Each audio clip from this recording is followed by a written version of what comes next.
बहुत बहुत धन्यवाद एटीएस न्यूज इंडिया 24 का धन्यवाद। मैं सुधीर कुमार झा इस news channel ATS news India 24 के रिपोर्टर को और इस चैनल को और बिहार के सभी देशवासियों को, बिहार के वासियों को, देशवासियों को मैं धन्यवाद ज्ञापन करना चाहता हूं कि मुझे आज ये मौका मिला है जो इस चैनल के माध्यम से मैं जनता के बीच अपनी अंतरात्मा को मैं जनता के बीच लाऊं।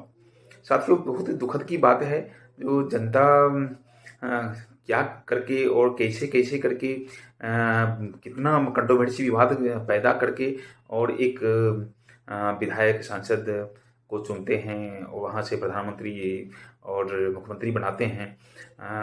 बट क्या है जो बना तो देते हैं, लेकिन जब सरकार में आ जाते हैं तो फिर वहाँ पे जनता की समस्या, जनता का जो जितने भी विवाद हैं, जनता की परेशानी है, जनता गरीब गुरुओं की, असहाय व्यक्ति की जो भी परेशानी है उसको दरकिनार करते हुए और आपस में कंट्रोवर्सी विवाद के में सारे नेता, पुलिस ऑफिसर्स जितने भी हैं वो पड़ जाते हैं और जनता को मरने के लिए रोड पर छोड़ देते हैं। साथियों, आप देख रहे होंगे मुझे आज इस चैनल वालों ने मुझे इस लायक समझा जो मेरे से कुछ अंतरात्मा की बात जनता तक पहुंचाने के लिए मेरे से आग्रह किया था और मैं अपने ऑफिस में बुला के इनको आज अपनी अंतरात्मा की बात मैं बता रहा हूं जो बिहार के लिए अशोभनीय है, दर्दनाक है और चिंताजनक बात है। साथियों, आप देखे होंगे आज से कुछ दिन पहले शिक्षा मंत्री का जो बयान आया, वो शिक्षा मंत्री का बयान जो कंट्रोवर्सी विवाद में आया, उस विवाद को लेके भी सरकार गौन खा गई और किस तरह से काफ़ी दिनों तक इसकी चर्चा चलती रही। उसके बाद आप देखे होंगे जो जाति धर्म पे विवाद बार बार होते रहता है। आप देख रहे होंगे जो कभी सनातन धर्म के लिए हंगामा छिड़ा रहता है, कंट्रोवर्सी के दायरे में सारे जनता आते रहते हैं। विजेंद्र शास्त्री की बात में अभी पूरा देश उसमें बौखलाया हुआ है। वो सनातन की बात करते हैं, लोग उनके बारे में सनातन की रक्षा को वो और अच्छा मान रहे हैं, मतलब बोल रहे हैं जो कि नहीं ये देश के लिए अप्रिय घटना होने वाली है।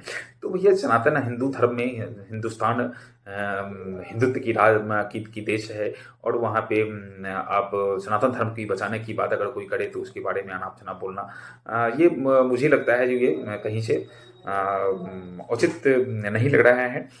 आज बिहार की बात करें तो बिहार में आप देख रहे होंगे शिक्षा मंत्री के बाद जाति की बात कर रहे हैं, जाति जनगणना करा के लोगों को और विवादों में डालना, कंट्रोवर्सी विवादों में डालना चाह रहे हैं।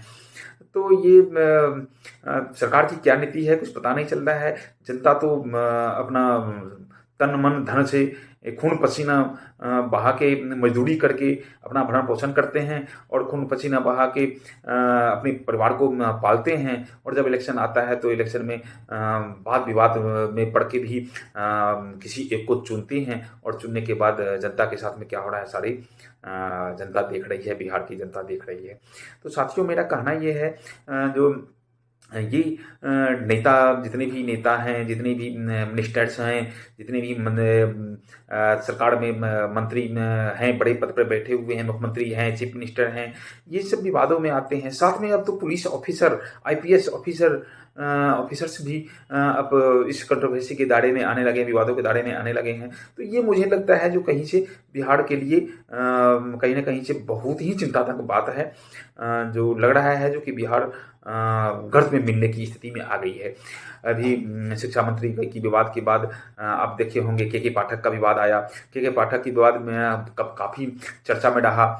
डीजीपी अभी देख रहे होंगे जो कि डीजीपी जी हैं हमारे, बहुत ही मतलब समझिए मैं उनका फैन हूँ, विकास वैभव सर का। वो इंस्पायर्ड बिहार करके अपना ऑर्गेनाइजेशन भी चला रहे हैं, एक समाज को, युवा को एक साथ कर रहे हैं और ऐसे बुद्धिमान, ऐसे बुद्धिजीवी और ऐसे साहसी आईपीएस ऑफिसर को सीनियर के द्वारा गाली गलौज किया जा रहा है। उनके डीजी मैम जो हैं उनको गाली गलौज करते हैं। तो मुझे लगता है जो ये कहीं से जब इतने बड़े आईपीएस ऑफिसर लोग सुरक्षित नहीं हैं, तो फिर जनता कहाँ से सुरक्षित हो पाएगा। अभी देख रहे होंगे जो कि बिहार पुलिस में इतना मतलब विवाद में चल रहा है, जो डीजी फायर सर्विस और होमगार्ड के शोभा होतकर जो हैं आईपीएस जो हैं आईजी विकास वैभव आईपीएस के बीच पूरी विवाद का जंग छिड़ा हुआ है। पुरानी घटनाओं की याद ताज़ा कर दी गई है। इसके लेके अभी हाल ही में आप देखे होंगे मद्य निषेध और निबंधन विभाग के अपर मुख्य सचिव के पाठक के विवादों का घेरे में आना, और जब मीटिंग के दौरान उन्होंने डिप्टी कलेक्टर को बिहारियों के संदर्भ में गाली गलौज की थी। बिहार प्रशासनिक सेवा संघ ने तो उनके खिलाफ सचिवालय थाना में केस ही दर्ज कराया था। दरअसल बिहार में सीनियर अधिकारियों द्वारा गाली गलौज का इतिहास तो काफी पुराना रहा है। आज से करीब 17 साल पहले 2006 में भी पुलिस पदाधिकारियों के बीच विवाद और गाली गलौज का एक मामला काफी सुर्खियों में आया था। आप लोग को पता होगा, जब पटना के तत्कालीन एसपी कुंदन कृष्णन और पटना सिटी के तत्कालीन डीएसपी रामाशंकर जी के बीच विवाद राज्य सरकार के लिए परेशानी का सबक बन गया था। आप लोग को ये भी भूले नहीं होंगे। दरअसल एक दिन अचानक पटना सिटी डीएसपी रामाशंकर ने पटना के एसएसपी कुंदन कृष्णा पर बेवजह प्रताड़ित करने का, गाली गलौज करने का आरोप लगाते हुए खुद को हटाने की मांग रखती थी। डीसीपी द्वारा मामला उजागर किए जाने के बाद पुलिस महाकाबे में खलबली मच गई। हालांकि बाद में इसकी जांच कर मामला शांत कराया गया। तो दोस्तों, आप देखते रहते हैं कि बराबर ये सब चीज़ सामने आया करता है। इसके बाद आप देखे होंगे पिछले साल मगध परिषद के आईजी अमित रोढ़ा और गया के तत्कालीन एसएसपी आदित्य कुमार के बीच भी विवाद का चरम पर पहुंच गया था। हालांकि यह कार्रवाई कागजों तक ही सीमित रह गई थी। के पाठक प्रकरण ने तो बिहार में भूचाल ही मचा दिया था। उप मुख्यमंत्री तेजस्वी यादव ने भी के पाठक को दोषी माना और कहा कि ऐसे अफसरों को सरकार कतई बर्दाश्त नहीं करेगी। बट ये कहने सुनने की बात है, ये सब होते रहते हैं। जो ऑफिसर्स, आईपीएस ऑफिसर्स लोग मतलब कभी भी ये सब मुद्दों में, ये सब विवादों में नहीं रहने वाले हैं। जो खुद तेज तरार और बुद्धिजीवी समझ रहे हैं और लोग समझते भी हैं, ऐसे विकास वैभव जैसे उभरे विवाद में भी उनको मुख्यालय डिपार्टमेंट की कलई तक खोल दी।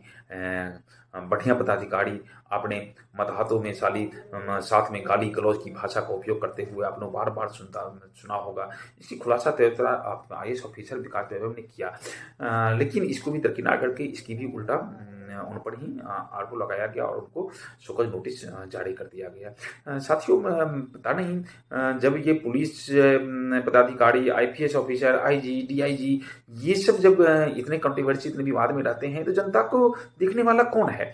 आप देखे होंगे विकास विभाग ये मामले में उनको इस मामले में नया मोड़ आया तब जब विकास विभाग ने 60 दिन की छुट्टी को अस्वीकृत कर दिया गया, जबकि वो अपने मतलब टेंशन में, घबराहट में उन्होंने सोशल मीडिया पर कुछ डाला और उसके बाद भी वो 60 दिन की छुट्टी का अप्लाई किया। बट उनका जो छुट्टी था उसको अस्वीकृत कर दिया गया उनके सीनियर अधिकारी के द्वारा। तो साथियों, ये सब चीज़ जो आ रहा है सोशल मीडिया पर, जो ट्वीट किए जा रहे हैं या एसोसिएशन के द्वारा ये सब सारी प्रक्रिया की जा रही है, तो साथियों ये मुझे लगता है ये सब करना सही नहीं है। 2002 में भी आप देखे होंगे 18 अक्टूबर 2002 को भी दिया गया था दायित्व का निर्वहन करने हेतु सारे लोग को और संभव करके प्रयास जारी किया गया। प्रतिदिन तब से अनावश्यक डीजी मैडम के मुख से गालियां लोग को सुन रहे हैं और इस प्रकार से सारे लोग इस विवादों के घेरे में पड़े हुए हैं। तो साथियों, मुझे नहीं लग रहा है जो कि ये सब चीज़ अच्छा है।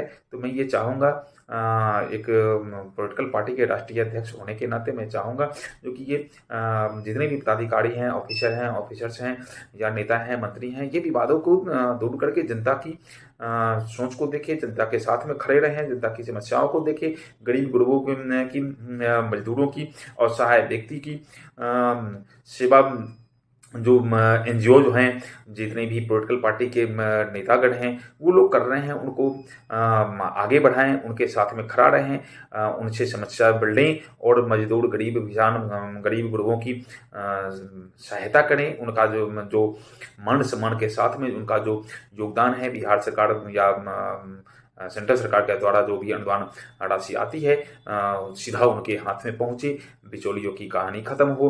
तो ये सब चीज़ पर सरकार को ध्यान देना चाहिए और उनकी आर्थिक स्थिति में कैसे सुधार हो, वो होना चाहिए। हमारे बिहार में इतनी गरीबी है, जो इतनी बड़ी यूपी के बाद हमारा बिहार ही है, इतनी बड़ी बिहार होने के बावजूद भी शिक्षा का व्यवस्था, स्वास्थ्य का व्यवस्था, बेरोजगारी की व्यवस्था, गरीबी से तंगी आकर सुसाइड करने की व्यवस्था, ये सब सारी व्यवस्था धीरे धीरे धीरे धीरे बढ़ती जा रही है। इस पर सरकार का नज़र नहीं है, लेकिन वाद विवादों में, कंट्रोवर्सी में पड़े रहते हैं। तो मुझे नहीं लगता है जो कि ये सही है।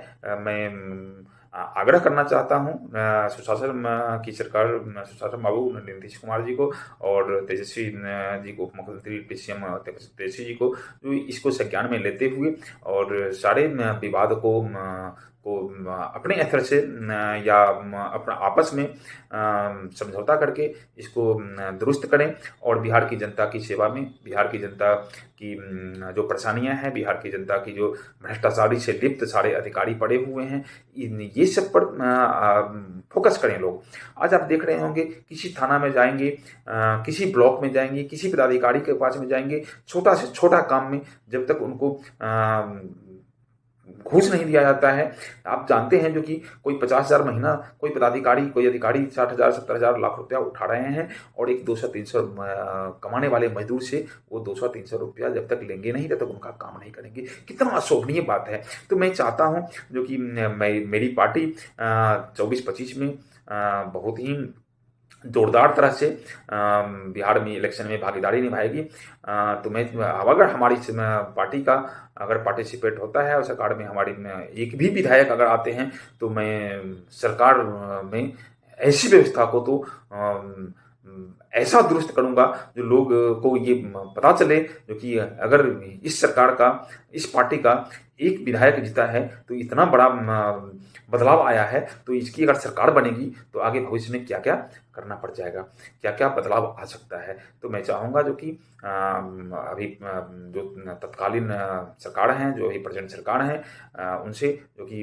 जनता की सेवा में, जनता की भागीदारी में, जनता की का जो अपना उसका अधिकार है उसको दिलाने में सब तत्पर रहें। हम लोग भी तत्पर रहते हैं, निस्वार्थ भाव से तत्पर रहते हैं। हम ना कहीं सरकार में है ना कहीं है, लेकिन तब भी हम लोग तत्पर रहते हैं।